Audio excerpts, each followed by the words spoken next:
buenos días.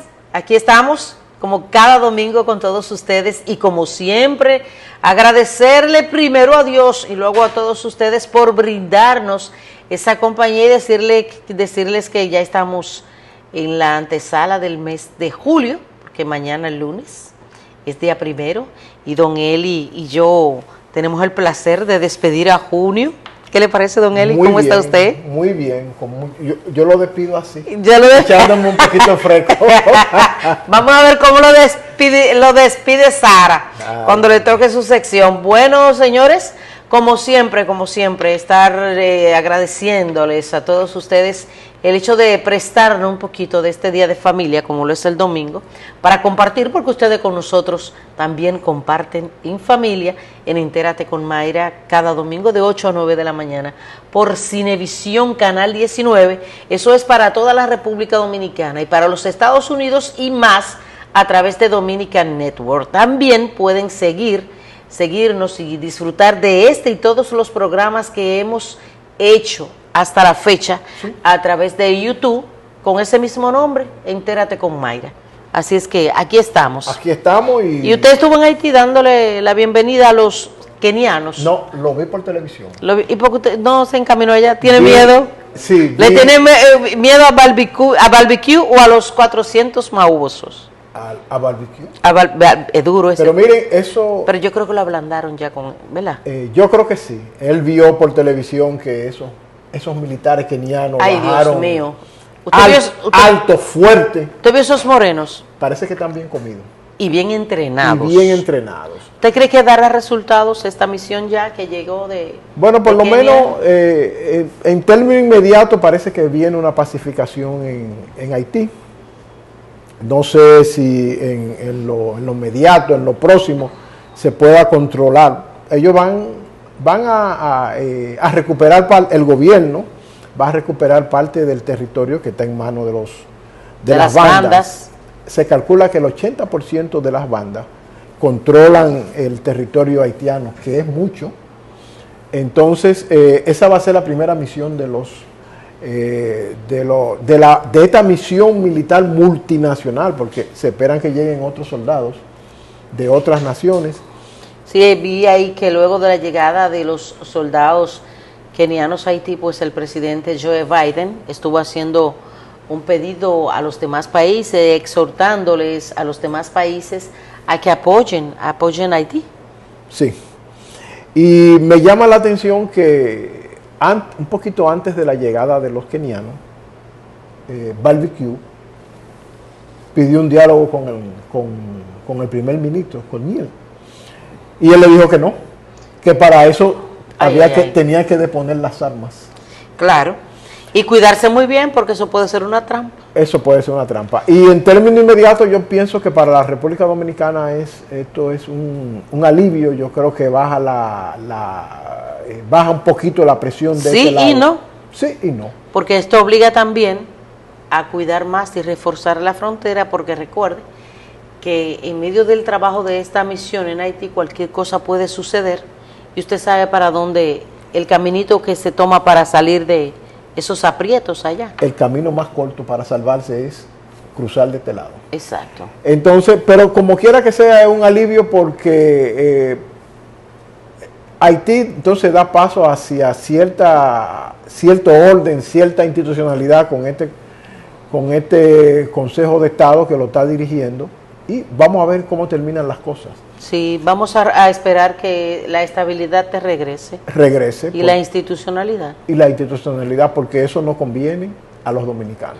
Uno que regresó a su casa, don Eli, fue Julian Assange, el hombre famoso aquel de los Wikileaks. Sí. Se sabe que estuvo pues preso precisamente porque se le acusó de espionaje y por divulgar documentos clasificados y de alta seguridad para los Estados Unidos a través de la filtración en el 2010 de casi 500,000 de documentos. Incluso la República Dominicana estuvo muy activa en la búsqueda. Se formó una comisión incluso de periodistas de varios países donde cada quien buscaba lo que correspondía al suyo y mucha gente pues se filtró del gobierno de ese entonces, pues tras un acuerdo con los Estados Unidos, pues Assange regresa a su país. Viendo las imágenes, muy mayor, ya muy mayor. Gordo, la cárcel le afectó mucho. La cárcel le afectó mucho. Bueno, la cárcel le afectó mucho y qué bueno que él está de regreso a su país. Sí. Estados Unidos tuvo que ponerlo en libertad. Yo no sé hasta dónde esto forma parte del rejuego electoral de los Estados Unidos. Bueno. ¿No? Que por cierto, el jueves pasado hubo un debate entre Donald Trump y John Biden. Vamos a ver cómo termina eso. ¿En qué termina eso? Mire, y en Bolivia trataron de tumbar el gobierno. Tumbar el gobierno. Y todavía a esta altura de juego estamos hablando de golpe de Estado, don Eli. Asimismo, el general José Zúñiga, que era comandante general del ejército allá, interrumpió por las calles de La Paz y quiso entrar a la fuerza a cañonazo hacia el Palacio del Gobierno, pero ahí lo detuvo el presidente Arce y le dijo, no, su misión no es esta, su misión es irse a los cuarteles. Claro. Y en eso intervino mucho la decisión de Evo Morales de llamar al pueblo boliviano a que se lanzara a la calle, y eso frenó el golpe de Estado. Que por cierto es un golpe de Estado muy sospechoso porque se produce luego de que el presidente Arce había visitado y se había reunido varias veces con Putin, había visitado a Rusia. A Rusia, sí. Ojalá que esto no... Ay, estas cosas siempre tienen sus implicaciones detrás de una cortina. Siempre tienen sus implicaciones. ¿Usted sabe quién pone su dedito por ahí? Siempre se acusa al norte. ¿Y usted cree que el norte norte revuelto y brutal, ¿no? Y dice una expresión... ¿Usted cree que el norte tenga algo que ver? Dice una expresión popular que en la luna no hay golpe de Estado porque no hay embajada de los Estados Unidos. Oye, a veces usted se me vuelve muy poeta. Bueno. Pero qué bueno que el pueblo boliviano pudo mantener su democracia y ojalá la siga fortaleciendo. Que no se materializó. Que no se materializó ese golpe de Estado y ojalá que este general reciba el castigo que de parte de la justicia, el castigo que se merece por esta afrenta en contra de la institucionalidad democrática de su país. No, y yo diría que es un golpe a la democracia del mundo, porque correcto. Cuando en un país se da un golpe de Estado, se le da un golpe de Estado a la democracia en sentido general. Bueno, ya para finalizar y recibir a nuestro invitado en el día de hoy, un plato fuerte, señores, porque vamos a hablar de la reforma fiscal, sus implicaciones y cuáles serían esos puntos de acuerdo a diferentes economistas que debían pues ser introducidos en esta reforma. Vamos así de rápido a mencionar sobre este proyecto de ley, sobre la modificación de la ley de la Cámara de Cuentas, que uno de los cambios que establece es que el bufete directivo sería nombrado por el Senado no por 2, sino por 4 años, a diferencia de cómo está ahora. Con este comentario nosotros nos vamos a una pausa y recibimos a nuestro invitado en el día de hoy. A ustedes, quédense ahí.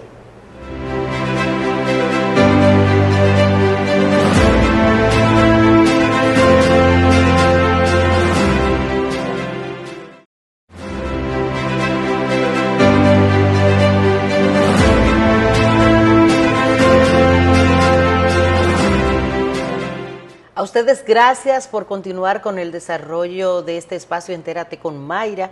Para nosotros un placer pues recibir y presentarles a nuestro invitado en el día de hoy, el cual hemos traído aquí con la intención expresa de arrojar un poco de luz a esa conversación sobre una posible reforma fiscal que se lleva a cabo. Sabemos que con nuestro invitado de hoy eso se va a lograr. Y no solo arrojar luz, sino tratar de edificar a la población de todo esto que el gobierno está, ¿verdad? Es claro. Y vemos que cuando se habla en cualquier país del mundo de impuestos como que pone a temblar a la gente. Entonces, o nos pone a temblar, vamos a ser sinceros. Entonces queremos recibir, para tener una conversación bien clara en ese sentido, a nuestro querido Apolinar Veloz, quien es economista con mucha experiencia, ha trabajado para el Fondo Monetario Internacional, para la UNESCO, en Francia, con maestría en el País Vasco, en México. O sea que conocimiento hay y de sobra. Gracias por venir y acompañarnos. No, gracias a ustedes por la invitación. Don Eli. Apolinar, quisiéramos iniciar esta conversación. Muchos numeritos de qué hablar. Sí, muchos numeritos. Hay quienes opinan que el gobierno pudiera, haciendo algún rejuego de una reorientación del gasto, exonerarse la reforma fiscal. ¿Es absolutamente necesario en estos momentos una reforma fiscal? Mira, es necesaria por lo siguiente. Entre el año 2004 y el año 2012 hubo 7 reformas tributarias. Entre el año 2004 y 2012. 7 reformas. 7 reformas tributarias. En el 2004, 2005, 2006 y 2007. Se saltó el 8, 9, 10 y 11. ¿Qué buscaban esas reformas tributarias? Lo que buscaban era elevar la presión tributaria, es decir, la relación de los ingresos tributarios con respecto al PIB. Que cada vez que se hacía una de esas reformas, esa relación subía a 14, incluso hasta 15%, y luego se acomodaba a sus niveles más bajos, que había tenido previo a cada una de las reformas. Y eso ocurrió durante las 7 reformas. Y la pregunta que subyace es por qué en la República Dominicana, después de cada reforma tributaria y tener un aumento de la presión tributaria, se reducía nuevamente la presión tributaria. Por 3 razones. Había exenciones fiscales, había evasión fiscal en el impuesto sobre la renta y en el ITEVIS, y en tercer lugar, la elusión fiscal. Esos 3 elementos, inmediatamente que se hacía una reforma tributaria, hacían que los pagos de los contribuyentes a la Dirección General de Impuestos Internos regresara a esos niveles. Entonces, ahora el gobierno ha tenido una carrera de endeudamiento por el hecho de que el déficit disfrazado que tienen del gobierno central precisa de financiamiento, y ese financiamiento lo encuentra en el exterior. Sabemos que el ministro de Hacienda lo único que ha hecho durante estos 4 años es endeudar al país. Ojalá él no actúe de la misma manera en su casa, pero a la República Dominicana le está haciendo un daño terrible. Y esa es otra de las razones por las cuales se necesita una reforma fiscal, porque el sector privado ha entendido de que el presupuesto público es un botín, genera negocios y genera muchos beneficios, de tal manera que hay que gastar. Entonces la reforma no debe ser una reforma solo de la estructura tributaria, sino también del gasto público. Gasto público que en el gasto corriente se pueden identificar 3 partidas que están directamente ligadas con hacer política en el país, por lo menos del partido del gobierno. Los sueldos y salarios, el pago de la deuda pública, que ya dije cuál es su origen, y en tercer lugar, las transferencias sociales. El primero y el tercero, es decir, los salarios y las transferencias sociales, tienen un carácter político que evidentemente tiene que desvincularse de la política fiscal. El PLDismo dejó sembrado a toda su feligresía en el gobierno a través de la ley de carrera administrativa, de tal manera que a este gobierno le ha tocado aumentar el gasto público, no por aumento de los salarios, sino por aumento de la gente de la nómina, de la gente del PRM, porque no puede sacar a los PLDistas para sustituirlos y poner a los PRMistas, de tal manera que la nómina ha tenido que subir.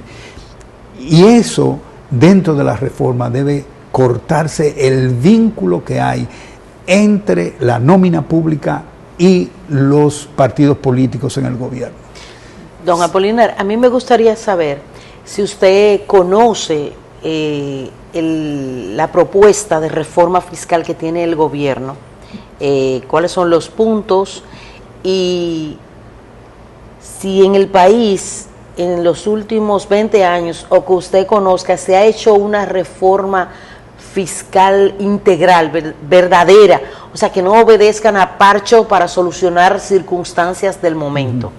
Te voy a responder, pero luego quiero continuar. Sí, no, tranquilo, sí, como lo considere. No han sido parchos, sí, pero volvemos a los parchos sí, un poquito después para referirme al problema de las transferencias sociales. O sea, las transferencias sociales en el país juegan un papel político también. O sea, un papel político y metodológico en el sentido de que esas transferencias se utilizan para elevar el ingreso de las familias más pobres y eligiendo una línea de pobreza muy baja, te permite decir o le permite decir a los gobiernos que han sacado a un porcentaje X de pobreza de la población. Pero no es porque haya mejorado la distribución del ingreso, sino es porque sencillamente te doy 1.500 pesos por Supérate o Comer Primero o cualquiera de los programas existentes y sencillamente eso se le suma a lo que es el ingreso de la gente y te dicen que salió gente de la pobreza y que ha mejorado la distribución del ingreso. No pueden mejorar la distribución del ingreso porque los salarios no suben, los salarios aquí se deciden en una secretaría, en un ministerio. No es un precio que es libre, como dice la economía neoclásica, que todos los precios deben ser libres.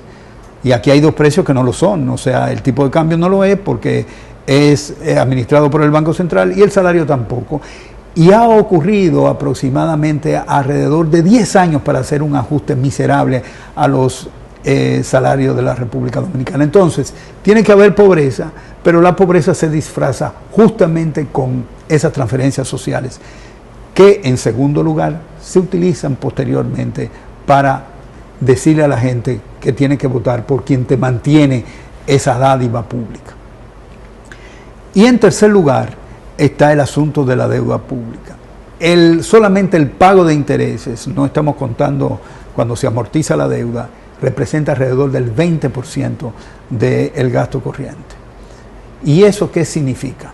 Que ese gasto que tiene el gobierno se va a parar a las manos de banqueros de otros países y ese aumento de la demanda que podría eventualmente ocurrir si ese dinero se gastara en el interior del país, no ocurre. El país puede gastar mucho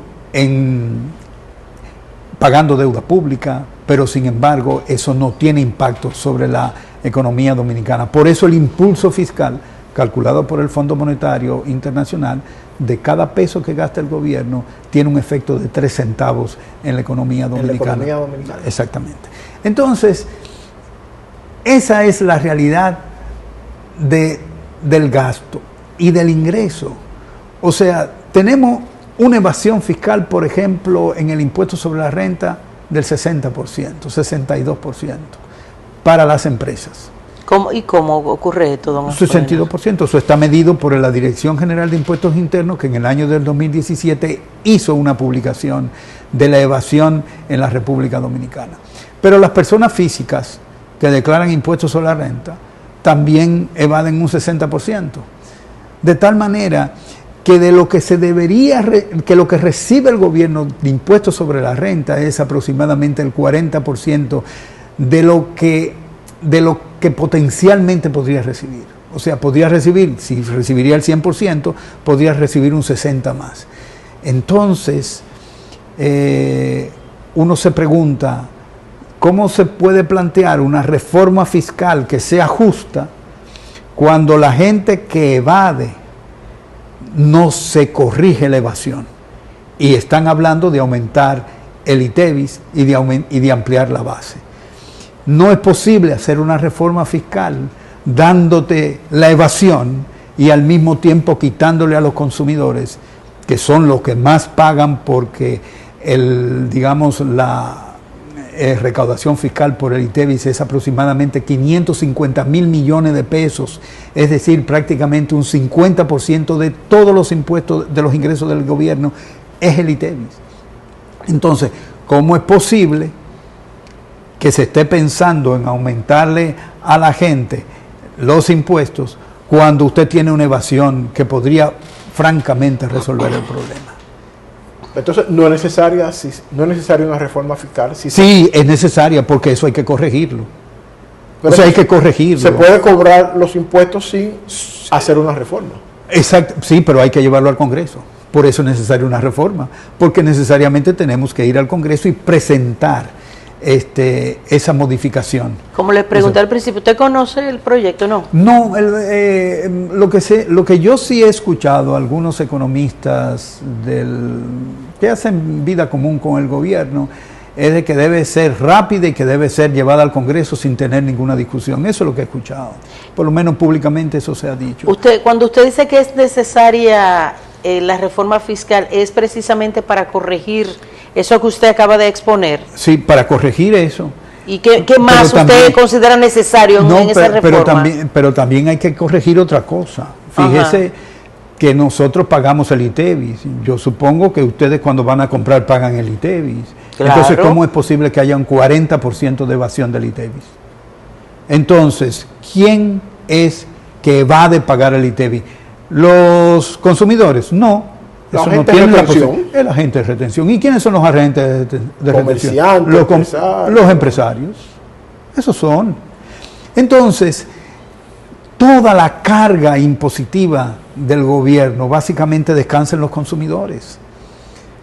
Y sencillamente la gente, por ejemplo, yo he escuchado a algunos economistas decir que hay que reducir de 27% del pago del impuesto sobre la renta a 10%, porque de esa manera van a pagar más.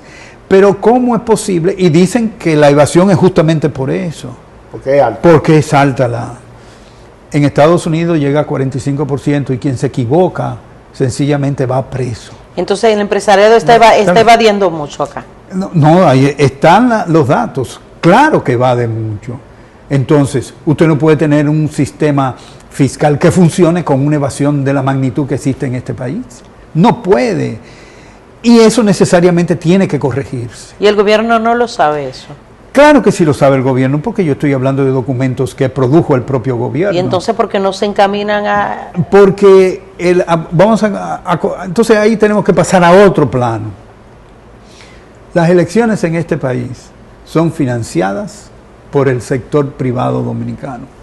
No solamente para tener sentado en cualquier ministerio sus representantes, sino para tener sentado también en el Congreso sus representantes y hacer las leyes a como a ellos les conviene, no como le conviene al país. De tal suerte que el sistema político altamente corrompido desde ese punto de vista no puede tener una reforma y no puede aprobar el Congreso, ni tampoco el presidente puede hacer una propuesta que sea, digamos, consecuente con la equidad y la progresividad que debe exhibir el sistema tributario dominicano. Los que tienen más deben pagar más y los que tienen menos deben pagar menos. Y así debe ser, y así es en muchas partes del mundo, incluyendo en aquellos países que se utilizan como estereotipo para, digamos, justificar la democracia dominicana.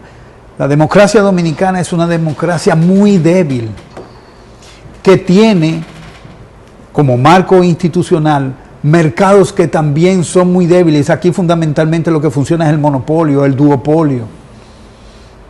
Aquí no hay competencia, nunca la ha habido. Aquí lo que ha habido es sencillamente un conjunto de empresarios que se han juntado para formar gobiernos, ¿no? Y para que el gobierno le deba favores y para ellos cobrar esos favores sencillamente tiene como resultado que la democracia y el sistema económico funcionen de la peor manera Apolinar, posible. Se habla de que el Estado le concede alrededor casi 300.000 millones de pesos en exenciones, exoneraciones, a distintas empresas. Incluso se habla hasta de mafia en términos de los combustibles que le conceden exoneración en combustible y que luego ese combustible va al mercado. Pero también se habla de que no se pueden reducir eso, no se pueden eliminar de golpe y porrazo esos impuestos, porque entonces la competitividad del país se reduciría. ¿Qué tú opinas de eso? ¿Es necesario revisar eso? No, eliminar. Revisar no eliminar. Sí, eliminar todas las exenciones. ¿Por qué digo esto? Y si la empresa, por ejemplo, en el turismo que tenemos aquí, se van a otro lugar. Hay que se vayan, que se lleven los hoteles. Que se lo lleven. Ellos pueden llevar los hoteles. A caballito. A caballito. Entonces, ¿usted cree que deben eliminar todas esas exenciones al empresariado? Sí, por supuesto que sí, porque cuando se hace un proyecto para una empresa, lo primero que se establece como el elemento fundamental para decir ese negocio es bueno, es la tasa interna de retorno, es decir, es, digamos, el beneficio eso es lo primero que se determina para saber si la inversión es posible. Todos esos empresarios hicieron su proyecto y determinaron la tasa de beneficio. Y determinaron también que por un tiempo limitado iban a recibir una exención fiscal del gobierno hasta que pudieran pagar, digamos, su inversión. Pero la inversión siempre se paga con los beneficios. Entonces aquí, esas leyes que le han dado exenciones a muchísimas empresas, ya tienen 50 años. Y ellos no han podido alcanzar la madurez del desarrollo de sus empresas para poder competir en el exterior. El caso triste de la competencia es el de ERECAFTA. Centroamérica, siendo economía más pequeña que las nuestras, nosotros tenemos déficits comerciales con todas esas economías, siendo la República Dominicana una economía más grande. Entonces, ¿de dónde viene esa deficiencia? ¿De dónde viene esa deficiencia? Porque aquí la competencia justamente la ha impedido el propio gobierno a través de darle una protección que le ha permitido tener beneficios que son extraordinarios, pero que esos beneficios extraordinarios no han sido resultado de haber pensado en tecnología, de haber pensado en tener mejor calidad de la mano de obra. No ha sido pensado en eso, ha sido pensado fundamentándose en las exenciones fiscales. Y esas exenciones fiscales, si el gobierno la convirtiera en acciones, el gobierno fuera dueño de todas las empresas privadas de este país. El beneficio que reciben las empresas tiene un aporte importante del gobierno a través de esas exenciones fiscales, porque nadie, cuando produce y recibe exenciones, le rebaja el precio a nadie. Y eso fue un ejemplo, por ejemplo, valga la redundancia, que pasó en Estados Unidos con Elon Musk, que le compartieron el Departamento de Estado de los Estados Unidos, que hace investigaciones, llegó a una serie de progresos tecnológicos que se lo pasó a Elon Musk para construir el carro famoso que tiene, eléctrico. El Tesla. Pero todo eso no fue él que lo desarrolló, sino lo desarrolló el gobierno, y el gobierno se lo dio al sector privado para que desarrollara un bien. Desarrolló ese bien. Y el gobierno le dijo, le dijeron, tú me tienes que devolver la parte que yo te di. Entonces él dijo, no, ya yo no te tengo que devolver. Y dice, no, pero nosotros te dimos esas exenciones para que tú retornaras parte de esas exenciones. Claro. Y entonces se le pidieron que le rebajara el precio al Tesla. Si no le iban a... Usted va a un hotel o usted compra cualquier cosa de cualquier empresa que tenga una exención fiscal y a usted le reducen el precio. No, usted siempre sigue, digamos, comprando todo más caro.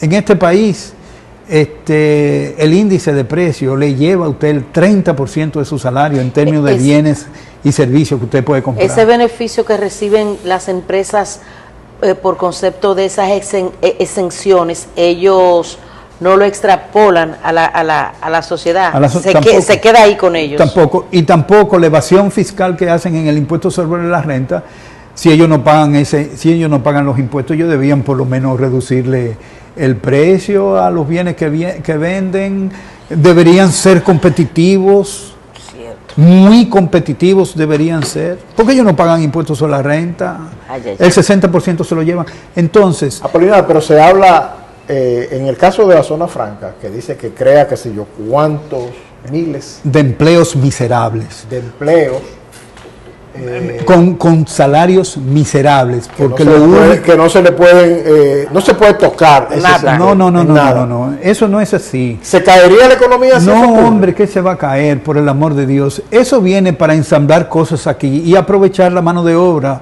¿Por qué aprovechan la mano de obra? Porque se le paga salario de hambre.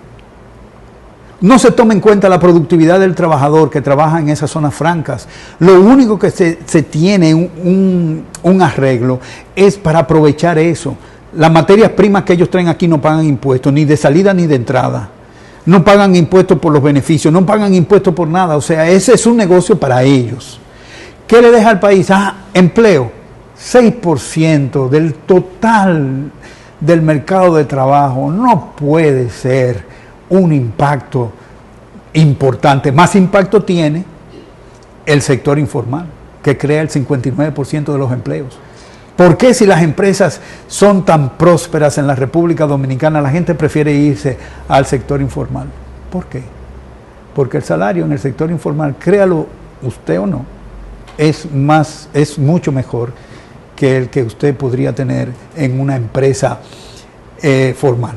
Pero las empresas formales están empleando 192,000 empleados que son informales dentro de su empresa formal. ¿Cómo así? ¿Cómo? Explícame Claro, eso. eso es porque no pagan, no lo declaran a la seguridad social y tampoco le pagan ningún otro tipo cantidad de 192,000 personas en el mercado de trabajo, y eso está en los informes oficiales del Banco Central. Entonces, ¿Pero eso es evasión total? totalmente. Entonces, ese comportamiento de gente que supuestamente está buscando competir en mercados, digamos, más sofisticados que los nuestros, evidentemente que no se está esforzando para competir. Lo que se esfuerza es para conseguir que más exenciones y más tratamientos especiales. Que para eso es que han hecho, que por eso fue el golpe de Estado del 63. Acordémonos de eso.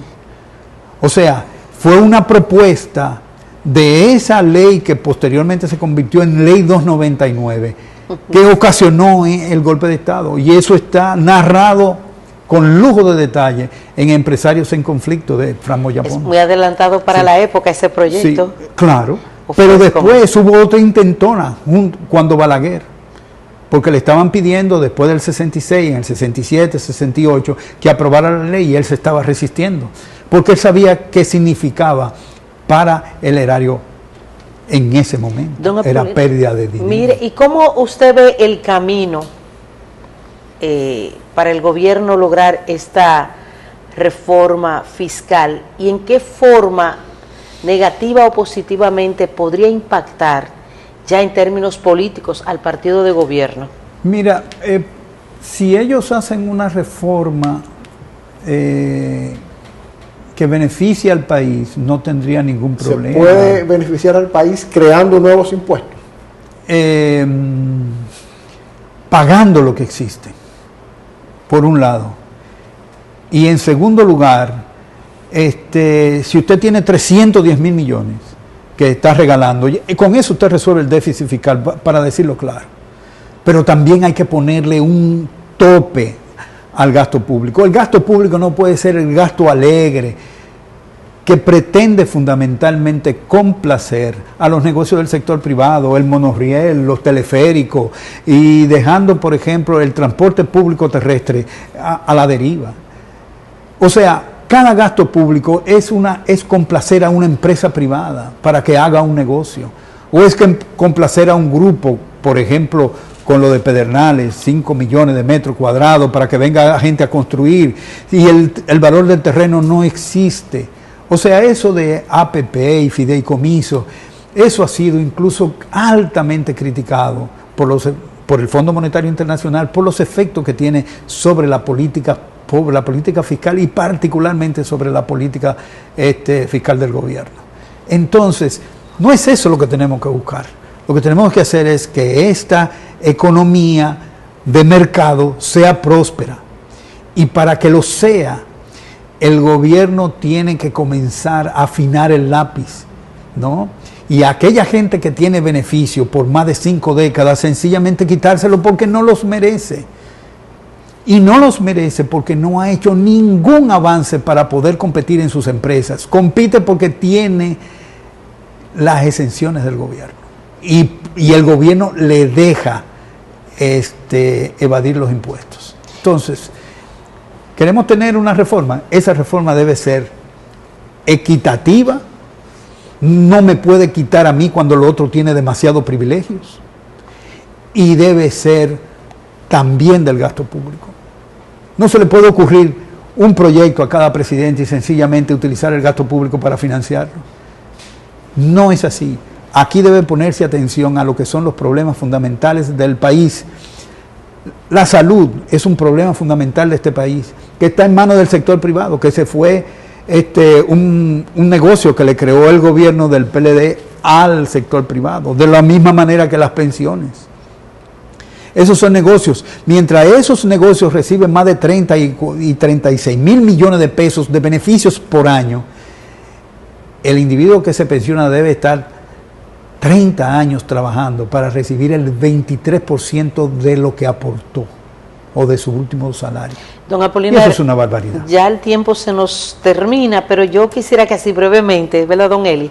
Usted nos dé 3 recomendaciones puntuales que deben tomarse en cuenta. Para la reforma. Sí.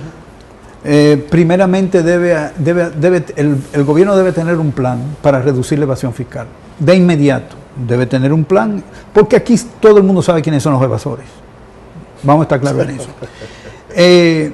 En segundo lugar, debe respetarse el presupuesto público y debe hacerse un mejor presupuesto público. El presupuesto público no tiene las herramientas para darle seguimiento al gasto. Y de la única manera que se puede hacer eficiente el gasto es si esas herramientas se colocan dentro del presupuesto. ¿Cuáles son? Que cada ministerio debe tener objetivos y cada ministerio debe tener lo que son los indicadores que permitan evaluar la consecución del objetivo que se planteó, ¿no? Y en tercer lugar, debe haber una ley de responsabilidad fiscal, no la ley que están planteando en la actualidad, porque esa ley lo que hace es que le aumenta la posibilidad de gastar al gobierno, sino, digamos, una ley que permita crear el marco para que el gobierno comience a racionalizar el gasto y no a gastar alegremente como lo hace hasta ahora. Bueno, con esas 3 recomendaciones puntuales, nosotros queremos agradecer su participación, la participación del economista Apolinar Veloz en Entérate con Mayra. Un placer para nosotros y gracias por compartir esas informaciones tan interesantes. No, gracias a ustedes por la invitación. Bueno, a ustedes permanezcan ahí, que aún nos quedan un poquitito más de Entérate con Mayra. Ya retornamos.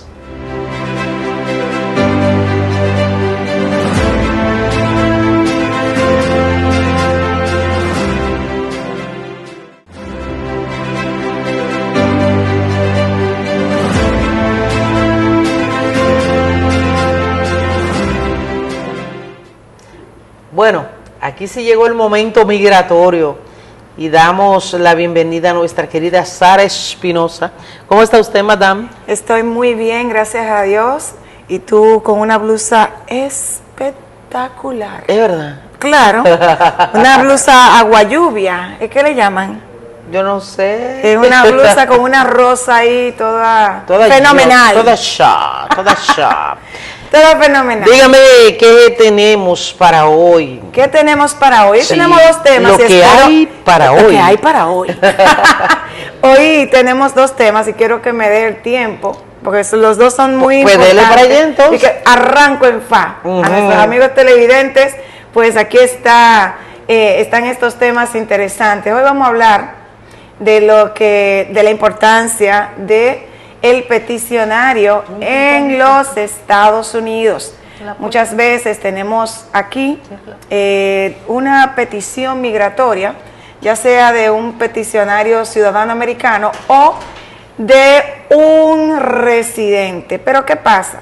Muchas veces se da el caso, Mayra, que para los ciudadanos que pueden salir de los Estados Unidos, ciudadano americano, y pueden durar cierto tiempo fuera de su país, pueden durar tiempo fuera del país, no así con los residentes. Los residentes tienen un tiempo específico. ¿Qué tiempo, Sara? Un residente no puede estar más de 6 meses fuera de los Estados Unidos. Y si necesita estar más tiempo, debe solicitar un permiso especial. Sí, ese se llama permiso de reingreso, pero son para casos especiales. Ahora bien, si un peticionario, vamos a decir residente o ciudadano, ha hecho una petición migratoria ya a su beneficiario, siempre se necesita lo que es la presencia física en los Estados Unidos.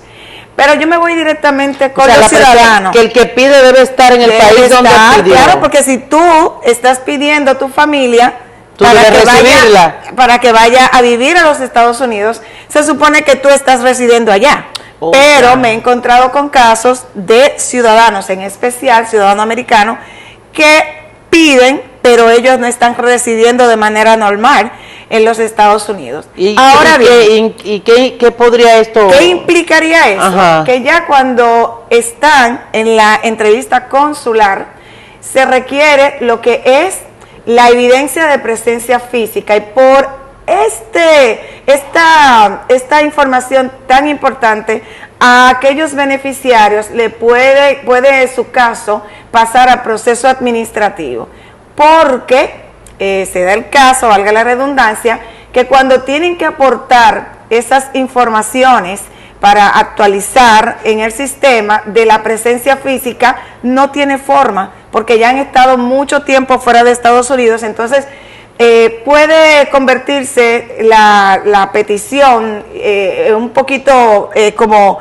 más extensa, puede alargarse más el tiempo con relación a que ya la persona, por no aportar ese dato como tal de presencia física, que ese dato, Mayra, puede ser una información a donde recibe una correspondencia. Esa información también puede ser su licencia de conducir, pero también el tiempo extenso fuera de los Estados Unidos puede traer muchas implicaciones. Tengan en cuenta, amigos televidentes, que si usted está en una tramitación migratoria y tiene un peticionario especialmente ciudadano, se requiere la presencia física en los Estados Unidos. Y en otro programa yo le voy a traer unos ejemplos de situaciones que han pasado con personas que han estado fuera de los Estados Unidos por mucho tiempo, peticionarios, y han tenido que aportar evidencias, pero evidencias que ustedes se quedarían con la boca abierta si escuchan qué clase de evidencia son. Así que tenga muy en cuenta usted que está en una petición migratoria,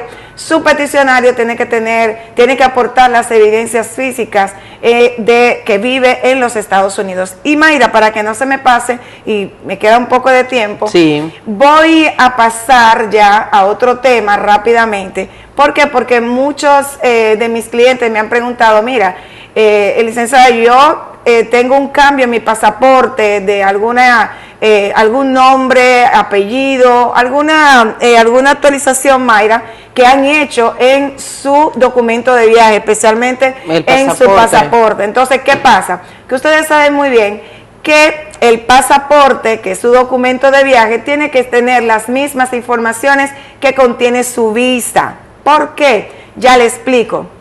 Si usted por casualidad, por eventualidad de la vida, ha tenido alguna irregularidad con su nombre y en el momento de renovar su pasaporte, usted se llama Elizabeth, pero Elizabeth se escribe con TH, para poner un ejemplo, puede ser también en el apellido, y entonces ya usted le arreglaron ese apellido, pero tiene una visa vigente, y entonces los datos que están en su pasaporte no están alineados con las informaciones de la visa, pues usted tiene que solicitar una cita y llenar los formularios correspondientes para ir a una entrevista consular. Sí, debe de hacerlo.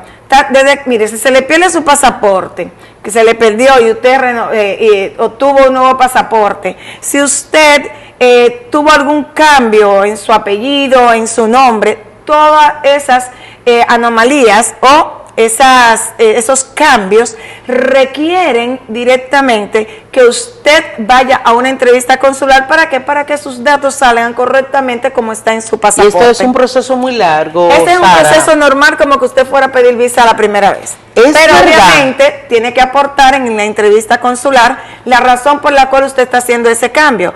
Es por mi apellido. Pues mire, yo tengo aquí una notificación de la Junta Central de que por H o por R mi apellido tuvo un cambio y yo tuve que hacer esta solicitud para que se me plasme en mi visa el nombre correcto. O sea, exacto, dar la justificación del lugar. Claro que sí, claro que sí. Dependiendo del cambio que se vaya Dependiendo del cambio que se vaya a hacer. Exacto. Por lo que usted, si requiere más información acerca de estos temas, no dude en comunicarse conmigo. Ahí van a aparecer esas informaciones en pantalla, usted se pudiera comunicar y yo con gusto le voy a asistir. Bueno, Sarita, muchísimas gracias, completo todo ese comentario, muy interesante, porque yo sé que a muchísimas personas le ha ocurrido, a muchísimas personas, eso que tú mencionaste sobre algún cambio en tus datos. Así es que a ustedes quédense ahí que venimos al estilo de Mirla Germán, etiqueta y protocolo.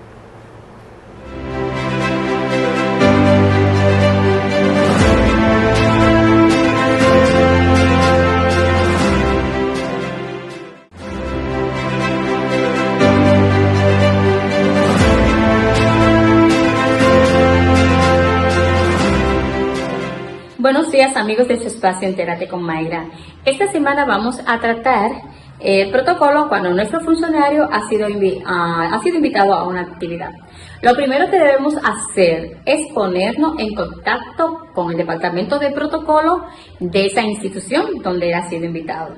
Con ello debemos coordinar todo lo que es nuestra participación de nuestro funcionario, cómo investigar cuál es el lugar que él va a ocupar en esta actividad, es decir, si será integrante de la mesa de honor o de lo contrario, cuál es su asiento en el lugar de los invitados.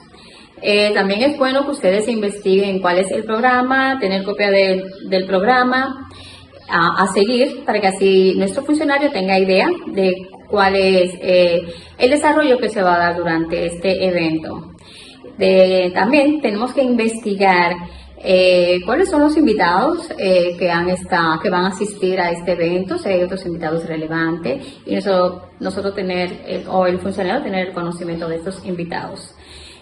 Otra de lo que debemos investigar, que es muy importante, es que si hay un almuerzo o un refrigerio, es bueno saber cuál es o de qué consta el mismo, porque si nuestro funcionario es alérgico a algún alimento, entonces, bueno, tener conocimiento de qué de qué es lo que van a brindar en esta actividad, para tener pendiente, porque si hay algo que le hace daño a nuestro funcionario, entonces nosotros tratarlo con este protocolo, este personal de protocolo y decirle, y así podemos hacer un pequeño cambio, o si hay varios tipos de alimentos, pues nosotros entonces, como protocolo que somos de este funcionario, y somos los que debemos estar pendientes de ello, pero nosotros encargarnos de saber qué es lo que le van a servir.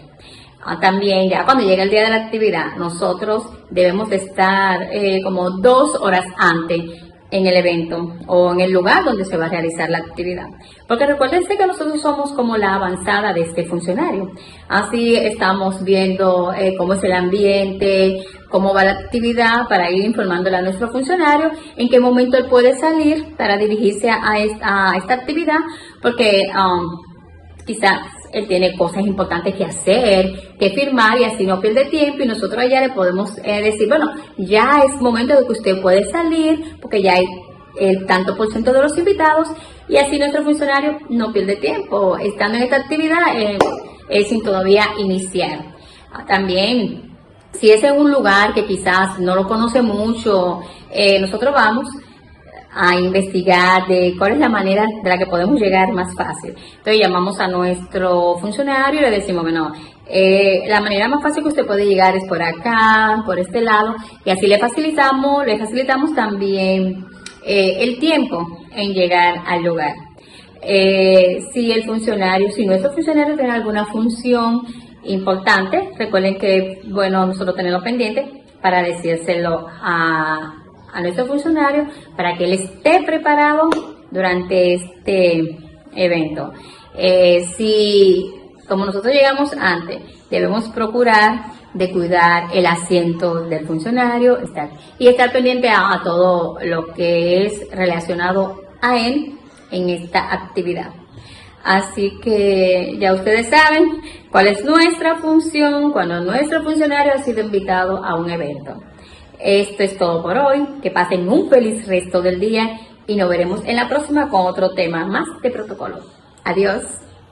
Bueno, concluimos de esta manera y nosotros despedimos el programa, Sara, pero prácticamente pues ya le estamos dando la bienvenida al mes de julio. Claro. Mañana es 1, ese es mi mes porque es mi mes aniversario. Amo el mes 7, ¿sí? Aunque a mí no me gusta celebrar cumpleaños, ni que me feliciten, ni que me regalen, ni andar en nada de eso.